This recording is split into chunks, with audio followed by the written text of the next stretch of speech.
promoting greater friendship and cooperation between the media of two countries, and in the process contribute to the overall development of our bilateral relations.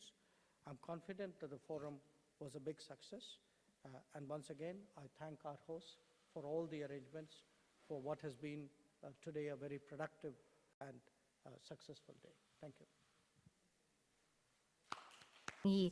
To deliver his remarks. Friends from the media, good afternoon. It is my great pleasure with Minister Jaishankar.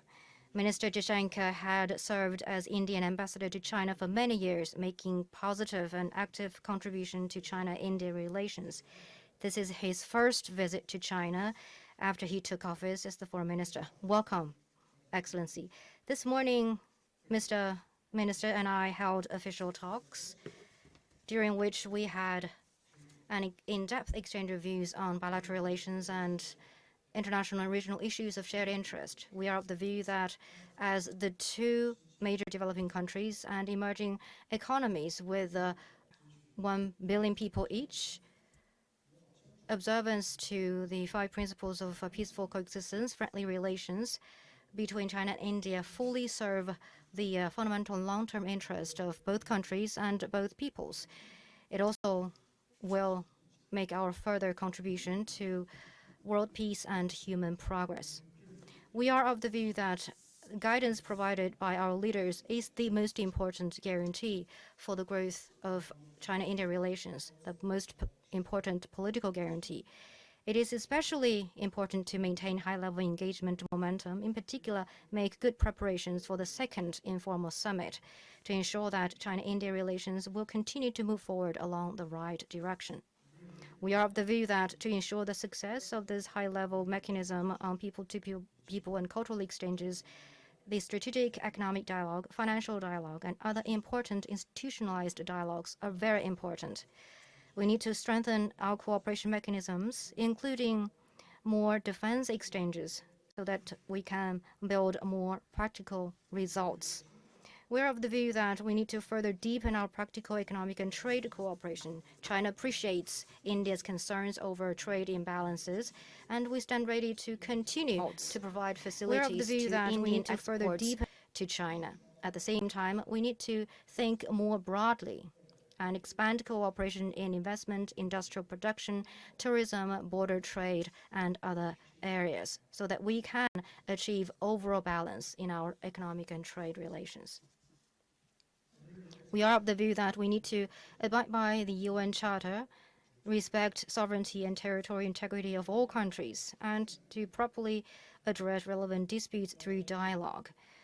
We will continue to utilize the special representative mechanism over the boundary question to seek early harvest in the boundary negotiation, the CBMs at the border areas, and related cooperation to maintain peace and tranquility in the border areas, and to finally find a fair and proper solution to the boundary question. We are of the view that it is important to strengthen coordination and cooperation on hotspot international and regional issues. In particular, we need to build consensus among developing countries, safeguard the status of China and India as developing countries,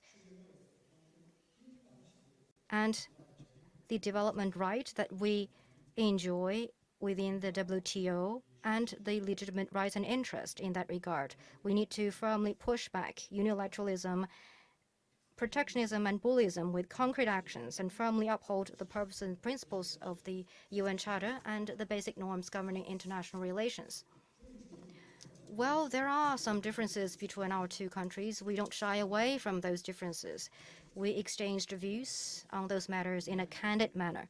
Regarding the recent tensions between India and Pakistan, we made clear China's concerns. On the issues that involving China's sovereignty and rights and interest, we also stated China's principled position. This afternoon, together with Minister Jaishankar, we co-chaired the second meeting of the high-level mechanism on people-to-people exchange. This mechanism was established as part of an agreement, important agreement reached by President Xi and Prime Minister Modi, it is a creative step to show up popular support.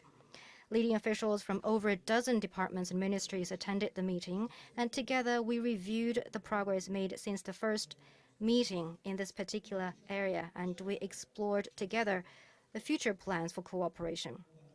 And let me summarize our discussion into 5 consensus. First, we both believe that to strengthen people-to-people exchanges, it is important to be result-oriented and build common understanding.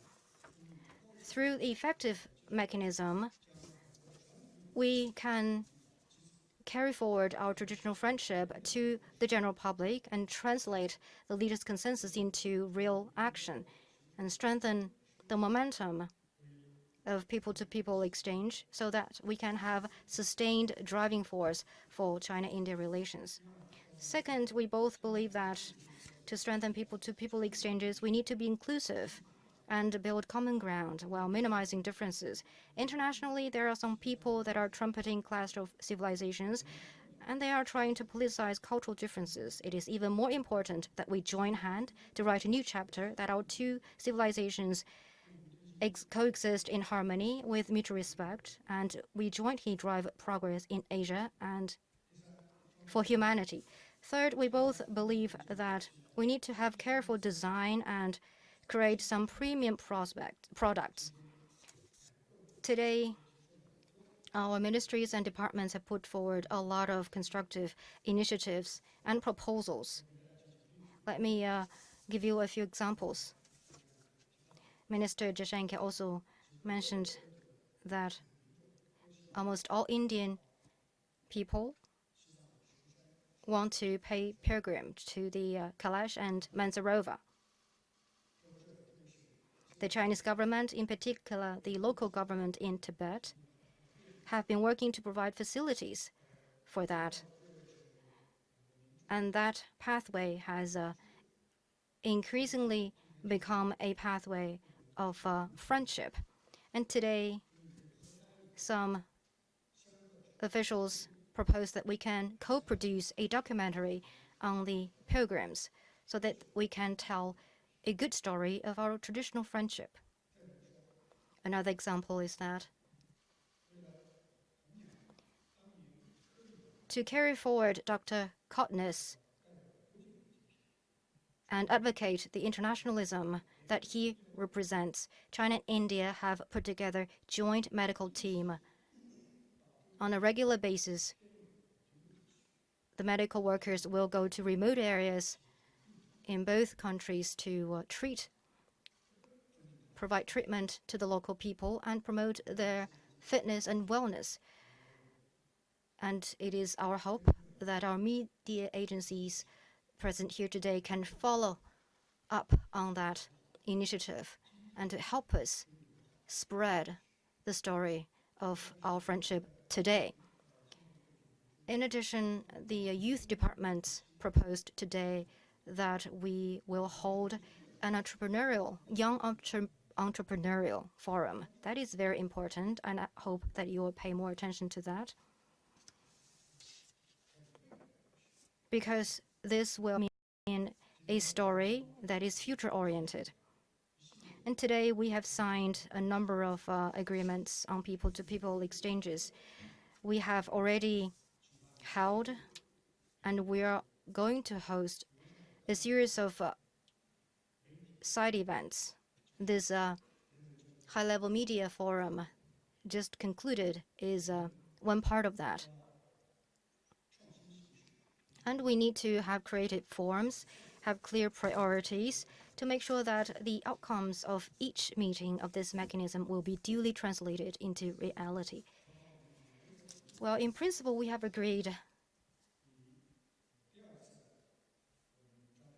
that starting this second meeting, or taking this opportunity, we can kick off the 100 people-to-people exchange activities. This initiative is geared for the celebration of next year's 70th anniversary of our diplomatic relations. and create more highlights. I'm sure that these 100 activities will create a boom in our people-to-people exchange. Fourthly, we both believe that we need to really involve the people and be future-oriented. We need to put in place a new framework that involves the government and the general public with multiple players so that our two peoples can really take ownership of our people-to-people exchange. The future of our relations is at the hand of our young people, so we need to encourage more young Chinese and Indians to get involved in the cause of China-India friendship so that they can carry on this friendship to future generations.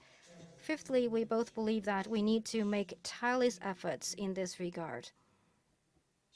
In recent years, there is really a robust increase in our people-to-people ties. Last year, 1.04 million visits were made between our two countries. But compared to our 2.7 billion people, and as we are two important neighbors to each other, I think everybody would agree that 1 million is still a moderate figure, and there is big room to tap.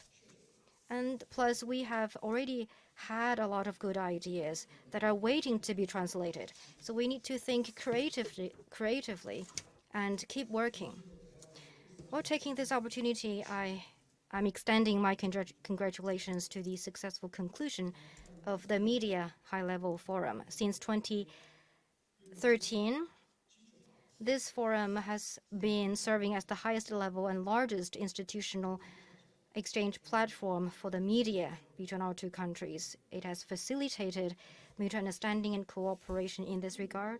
It has become a brand in this area. China-India relations is rooted among the people and people's interaction. The media is an important bond, bringing our two peoples closer together. Prime Minister Modi and President Xi attach great importance to our media relations, and they encourage more reports from our media agencies on the positive achievements in China-India relations and to create an objective and amiable media environment. So we need to act on our leaders' consensus, further strengthen media cooperation so that our friendship can become the mainstream opinion and can provide positive energy in the comprehensive development of our relations. This year, we celebrate the 70th anniversary of the founding of the new China. China is marching toward the two centenary goals. India is also pushing forward its reform agenda and is striving to build a new India. Next year, we will mark the important historic moment of our 70th anniversary of our diplomatic relations.